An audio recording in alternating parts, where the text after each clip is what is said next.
Hello and welcome on 360 Sport on Trust TV. I am Adeni G. Shafe. Well, right now, Crystal Palace actually sacked the coach, the former coach now, talking about Patrick Vieira there. We'll be taking that particular story. It's a breaking news right there coming from the United Kingdom there. Well, Patrick Vieira is out of that particular team right now after a 12 winless run. Well, quickly start from the Nigerian story. AFCON 2023. Peseiro invites Musa, Osimhen, Lukman, 20 others for Guinea-Bissau match that will be coming up on Friday next week. Well, from the way it is right now, we have 23 players that Coach Peseiro has actually invited, and they will be coming up next week. Well, they'll be playing those matches. But from the way it is right now, let's look at the list of those players invited by the coach, Coach Peseiro. Quickly, let's have that particular list there from goalkeepers.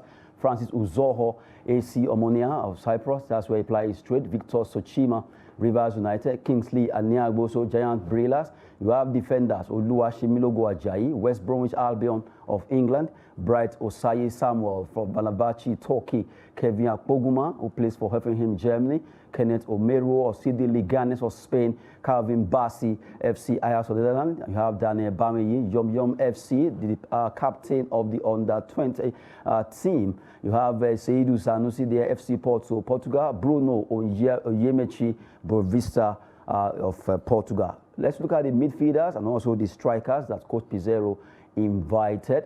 We have in the midfield, Wilfred Ndidi, Leicester City, England. Frank Oyenka, who actually played for Brentford FC of England. Alex Iwobi, Joe Aribo. Forwards, we have Kelechi Iheanacho, Ahmed Musa, Samuel Chukwueze, Moses Simon, Ademola Lookman, Terem Murphy, Victor Osimhen, and Paul Onuachu. Those are the players that have been invited by Coach Peseiro for that particular match against Guinea-Bissau on Friday. That will be next week. A big one there for Super Eagles. It's been a while. Let's see what they have for Nigeria after they've been doing so well over there in Europe. Let's see what they'll be offering here at home in Nigeria before they travel to Guinea-Bissau to also play against them. But from the way it is, we'll be looking at that particular squad list. At least let's preview that particular squad that has been released by Coach Peseiro. I have in the studio Olawale Peters. Good to have you. Good morning, Adeni. It's my pleasure being here. Nothing new.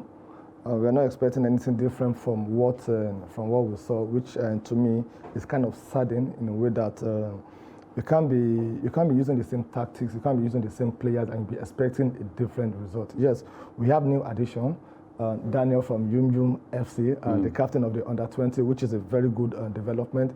Then also the Rivers United goalkeeper also. We are talking about a list of about 25 players, and we have only 2 new addition. Most of the players that we have here are the players that have been tested and not trusted. The difference between tested and not trusted. We've seen what they've done, and if you look at their performances at their different clubs, it's not all of them that are on top of their career, on top of their game. For example, now let's look at Ahmed Musa. I don't think there's a reason for Ahmed Musa to be in that squad, to be in that team. Ahmed Musa has paid his dues. It's not the number of times, the number of caps that you have for the Super Eagles that will make you a hero, that will make you a name that people will not forget. Now, let's look at Peter Rufai, for example. There's no how you talk about Nigerian football, goalkeeping, you not mention Peter Rufai. He capped for Nigeria 66 times. Austin J.J. Okocha, up to now, we've not found his replacement. He only capped 73 times for the Super Eagles. Then also, let's go to Kanu Nwankwo, who I will call the most successful Super Eagles player, both at international and in Africa here. He only played 88 times. So there is time for you to call it quit, to allow the new one to come on board. And that is what we expected the likes of Ahmed Musa and co to do. They don't have anything because they are filling up a space for a younger generation that will be if Ahmed Musa started playing for Super Eagles as far back as 2010. As far back as 2010. So as far as I'm concerned, I don't think there's any reason for him to be in that team. If we are talking about leadership position, leadership roles, probably that's the reason why he's there. I don't think that should be the reason. That's number one. Then number two, we are making the same mistake that we made when we play at the Nations Cup. We are going with 5 midfielders. In fact, we have 4 here. Okay, we have four here. Yes. So we went with 5 midfielders there, and we criticized that they are going with 5 midfielders. What if something happens? Why are we having so much attackers and the midfield is just 4 people? That's the same mistake we made during the Nations Cup. And even the World Cup. And the World Cup qualifier also. By the time Ndidi, they had injuries, we are left alone. Nobody to replace him. So that is the problem that we are having. And the likes of Alex Nwobi, he has red card, and it was brought to the team to be the one to be distributing the passes to have a free role. Once 2 of them are out of the game, so that shows that Jose Peseiro does not have what it takes to coach the Super Eagles. What you don't have, you cannot give. Because I expect us to have at least 6 midfielders there. Then you have maybe, from the way it is now, you have 8 forwards there. 8, and all of them can play same time. We know how hot Osimhen is. We know how hot Remofi, Lukman, Ademola. So let's assume those 3 will be there. Now, Ahmed Musa, Kelechi Iheanacho, Samuel Chukwueze, although Kelechi Iheanacho's case and Chukwueze maybe are supporting strikers. I'm sure that's what they want to do. It's either being a supporting striker or a main striker. The team ability depends on how well their midfielders are doing. That's the truth. Now, from the 4 midfielders that we have now, Wilfred Ndidi is an attacking midfielder. He's a defensive midfielder. He's not an attacking midfielder. Then let's look at Frank Onyeka. It's the same thing, defensive midfielder, not attacking midfielder. Let's look at Alex Nwobi and Joe Aribo. They are the only 2 attacking midfielders that we have. Now, what is their current performance? Where is Everton currently? When was the last time that either Joe Aribo of Southampton or Alex Nwobi of Everton made an assist or performed optimally for their club? What is their current performance now? So that's what the problem is. And we're talking about a midfield that is the propeller that keeps the engine of the team running. So you're not having look at the number of attackers we are going with. 8 attackers. So what formation do you want to give us? What formation? That's why we were saying that the first thing that we need to have here is to have our pattern and style of play as a Nigeria. What we used to know before is 4-4-2 formation. That's what we do. But we don't have that now. We don't know maybe what he wants to play is 4-2-4, 4-2-4. 2 midfielders and 4 attackers. You ask the attackers to work from the wing. So that means you are taking them away from their comfort zone. So I think I'm not happy with this team list. And the selection, I don't know. And I expected him to have done more. This is going to be the first time we'll be playing at Moshood Abiola Stadium, and they will open it to crowd for the Super Eagles after their woeful performance against Ghana.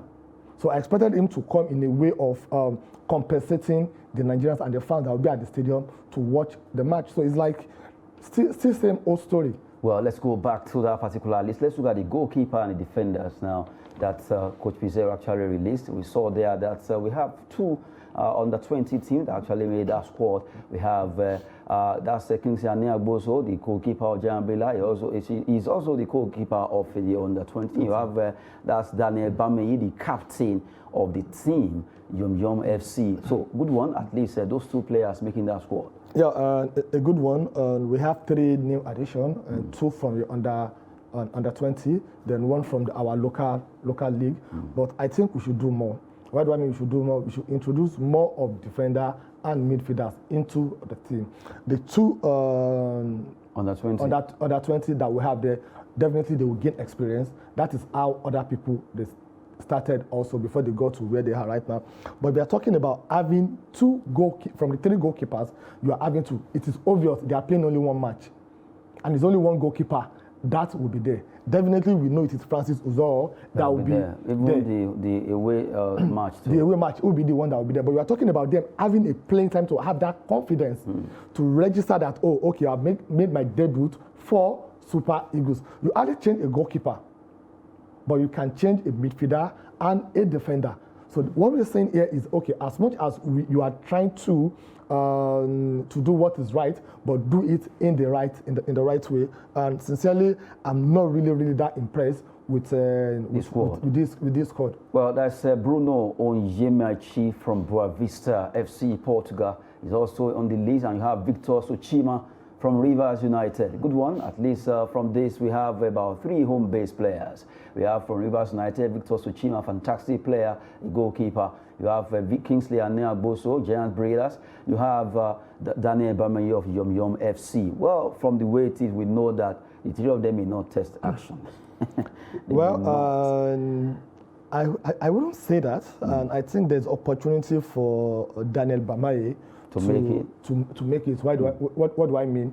If we are leading 4, 5, or 3 goals to nil, and second half, I pray we are able to score 5 goals. That's the yardstick now, as you mentioned. If we are leading 5, if you are leading 4 or 5, there is an opportunity to introduce him, let him mark register, make his debut. That okay, today is the first day I'm playing for the Nigeria Super Eagles. So that's the only reason why he can be part of the team. But for the goalkeepers, I think they have to wait for their time. Why we are talking about this particular list now, a particular player that plays in France, his name is Folarin Balogun, from Arsenal to Reims, but right now he was not being given that chance by England manager Gareth Bale. Well, he made a statement in life: go where you are appreciated, be easy.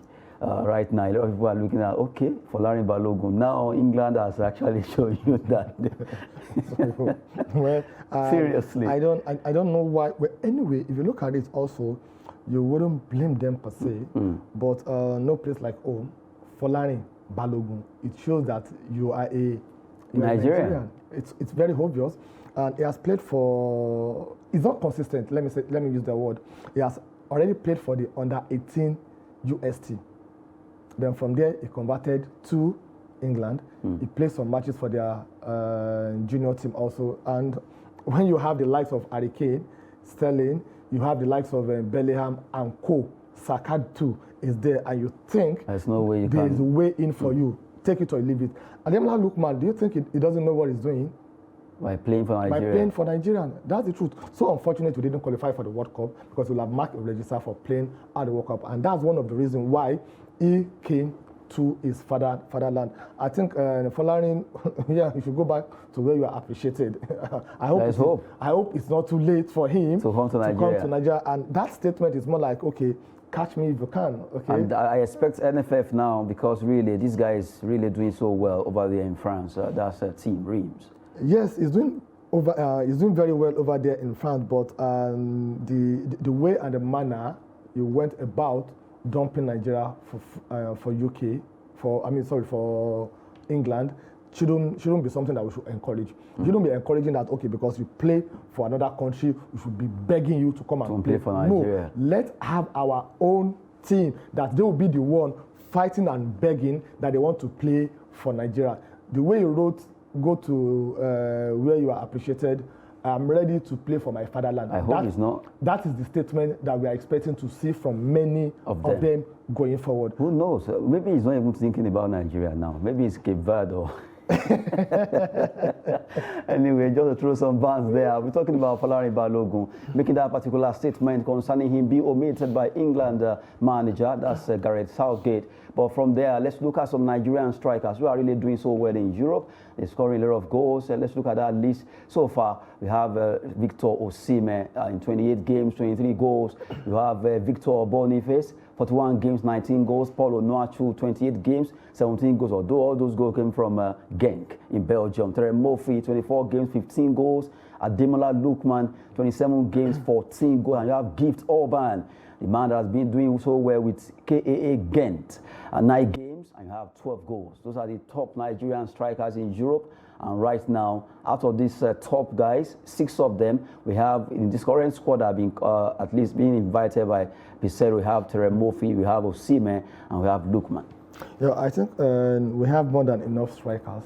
That's the truth. And I think that's why the coach is a bit confused. He doesn't know what to do. That, okay, all this good striker, let me just bring all of them in. But you need a midfielder to supply them the ball.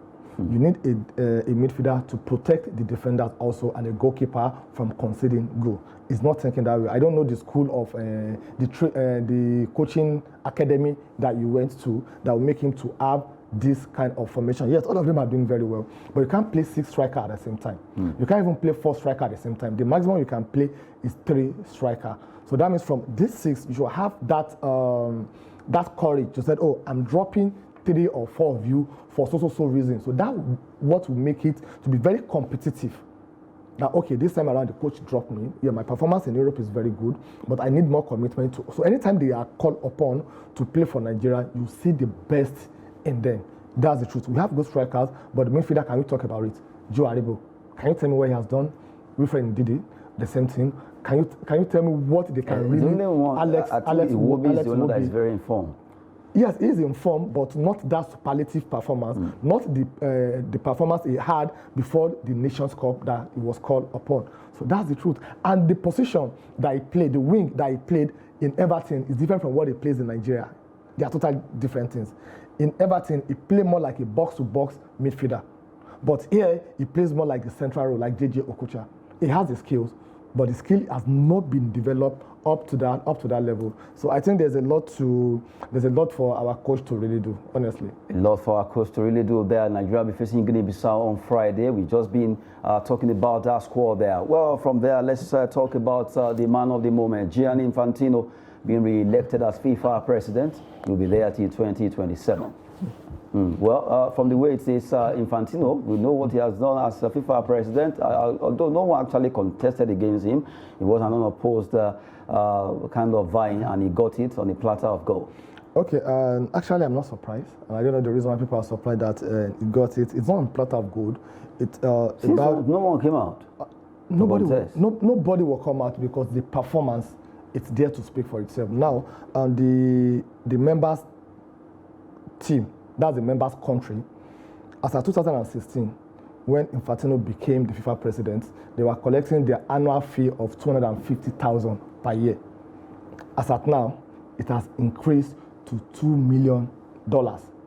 From $250,000 per annum, it has increased it to $2 million per annum. Now, after the FIFA World Cup in Qatar, the FIFA account, they have over $4 billion in their reserve. Over $4 billion in their reserve. Is that one not an achievement? Then if you're looking at the next World Cup in 2026, we're going to have 48 teams as against 32 teams. That means the number of matches will increase from 64 matches to 104 matches. Once you have 104 matches, that means more tickets will be sold, more sponsorship, more revenue will go, more revenue will be made. That means it's taking football as a business, and they are making that money. And when someone is successful, when someone is bringing new innovation, new creativity, they are smiling to the bank. Why do you want to change such person? From about 211 members country, over 200 people, they signed the endorsement letter that carry go. Continue. So I think I'm not surprised, and it's a very good one. I think other countries will see football as a business. The way it's doing current right now, it's doing very well. So I'm not surprised. Even I'm sure it's going to get a third term also. Like I told someone yesterday, that the man will be going for the third term is going to be because we've seen what he has done, turning FIFA around. And from there, let's quickly look at those matches that were played yesterday, Europa League and also Europa Conference League. A big one, we have those results there quickly. Arsenal, they've been bundled out of this particular competition by Sporting Lisbon. This is an aggregate result. Both the first and second leg joined together. Sevilla edged Fenerbahce 2-1 on aggregate. You have Shakhtar Donetsk losing against Feyenoord 8-2. And you have Real Betis losing against Manchester United 5-1. Marcus Rashford scored 1 goal yesterday to make it at least 5 for Manchester United. Juventus 3, Freiburg 0. You have Arsenal losing out on penalty shootout against Sporting 5-3. Ferencváros of Hungary losing to Bayern Leverkusen 4-0. You have Sociedad against Roma. Good one for Jose Mourinho. Roma 2-0 against Real Sociedad, and Union St. Gilloise against Union Berlin ended 6-3 in favor of Union St. Gilloise there. Well, from the way it is, good one for Manchester United and good one for the king of Europa, Sevilla. What about Arsenal? Arsenal, they are trashed. They have been trashed out of the tournament. Okay, and a good one, Yes. a good performance also for the Arsenal team. They tried, but you know, there's this 3 C's in football that we normally talk about all the time. What cost Arsenal that match yesterday was the keeper, Aaron Ramsey. He lost that concentration. The way he was even looking at the I see he lost the concentration, and the player saw the keeper outside, so he had the confidence, and he focused that let me give it a shot, and that goal should stand for the goal of the tournament, honestly. And if you look at the match also, it's more like a final before final, because Arsenal, they had their chances also. At the same time, I don't know what happens to Mikel Arteta yesterday. A match that you've not won. In fact, the first leg away from home, you struggle to draw the match. Now at home, at least the first half, you should try as much as possible to win before you make any substitution. Now, your 3 best players, Odegaard, Saka, and Partey, you put them on bench. Until when the team went sour before you brought them in to come and perform magic. No, you don't rest your best players. That's the truth. You don't rest your best player. So I think his tactic failed him yesterday. And maybe there will be an opportunity for him to just concentrate on the Premier League, because it will be very disastrous for Arsenal not to win that Premier League this season. That's been their concentration. They have been doing very well. They've won their last 5 matches and they have a great comeback. But I think Europe is not still for them for now. So let them concentrate on what they can do. They just do their SWOT analysis, which one is really their opportunity that they think that they can win. They should go ahead with it. Then Roma also a very good one for Osimhen. And I think he knows how to deal with the Spanish team very well because of the time he spent there. He won his first match at home 2-0 and he got there. And if you look at all the matches that were played for this Europa Cup, all the teams that won on aggregate, they won from the first leg. They won from the first leg, either 2-0, 6-0, 4-1. They have an advantage going to the next match with the win over their opponents in the first leg. And the likes of Arsenal that they drew in the first leg, that was why the game was open and they lost. So that shows that if you are playing in Europe, if it is home and away, the first match matters. Take it serious. Irrespective of where you are playing, either you are playing at home or you are playing at away, try as much as possible to get something. If you cannot win, draw, then the next match, it will be open to everybody. It will be open to everyone. They are looking at Europa League result, the aggregate result there. Good one for Manchester United. Well, Roma or Arsenal right now, they've been trashed out by Sporting Lisbon of Portugal there via penalty shootout. It was a tough one. But now let's look at the third tier of UEFA competition. That's Europa Conference League. As we look at the result, as it also went down yesterday, Jogardins lost on aggregate to Lech Poznan now 5-0. 5-1 for Fiorentina against Ahmed Musa's team, Sivasspor. Slovan Bratislava 1, FC Basel 4, Lazio 2. AZ Eijkman of Netherlands. What a way to go. They show class against Lazio there. 4-2 OGC Nice, Mofi among the scorers. 4-1 against Sheriff Tiraspol, Villarreal 1. Anderlecht of Belgium 2. And you have West Ham United really showing that they are united against AEK Larnaca. If the home is not paying them, away is paying them. They are not doing very well in the Premier League. They are not doing well in the Premier League, the Conference League.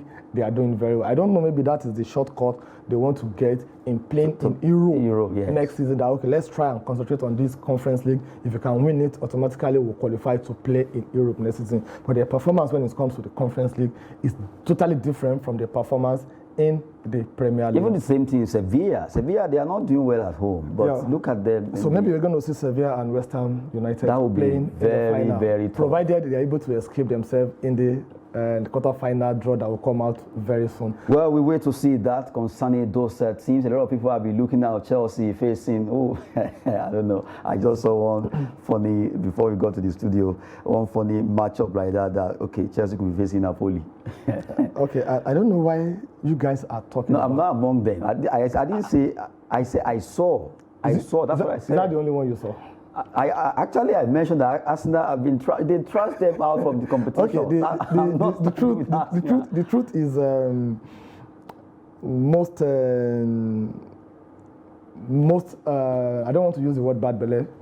They want Chelsea to be out. They want them to either play Real Madrid or Bayern. But I saw Benfica, I saw Napoli. I was like, okay, whatever happened. Irrespective of what happened, and I think it's going to be a very tough match. Take it or leave it. Your performance in your domestic league, it's not your performance when it comes to the chance. Whoever believed that Chelsea, with their woeful performance, they will actually get to this level. Get to the last 8. So if you are talking about the last 8, the best 8 in Europe in Champions League currently, Chelsea is among, even with their inexperienced coach that they have, they are still making it there. So whatever happens after the draw, I think they have nothing to lose, because currently now, I think they're on the ground, and a team that is on the ground, they have nothing to lose. Well, that will be it. Just have to let you know some transfer stories quickly. 3-1, Manchester United to join race for midfielder Jude Bellingham from Borussia Dortmund. Well, they also want to join the likes of Real Madrid, who are also trying to see how they can get him. Manchester City, all racing for the young lad. Dele Alli's loan spell at Besiktas will not be made permanent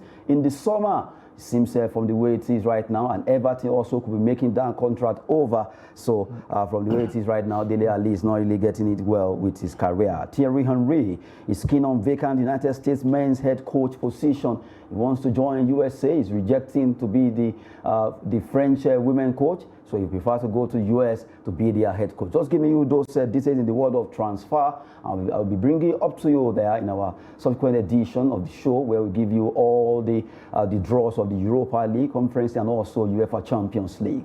Well, we want to appreciate you for coming on the show. Thank you so much, Adeni. It's my pleasure being here. I am Adeni Ajishafe. Thanks for watching.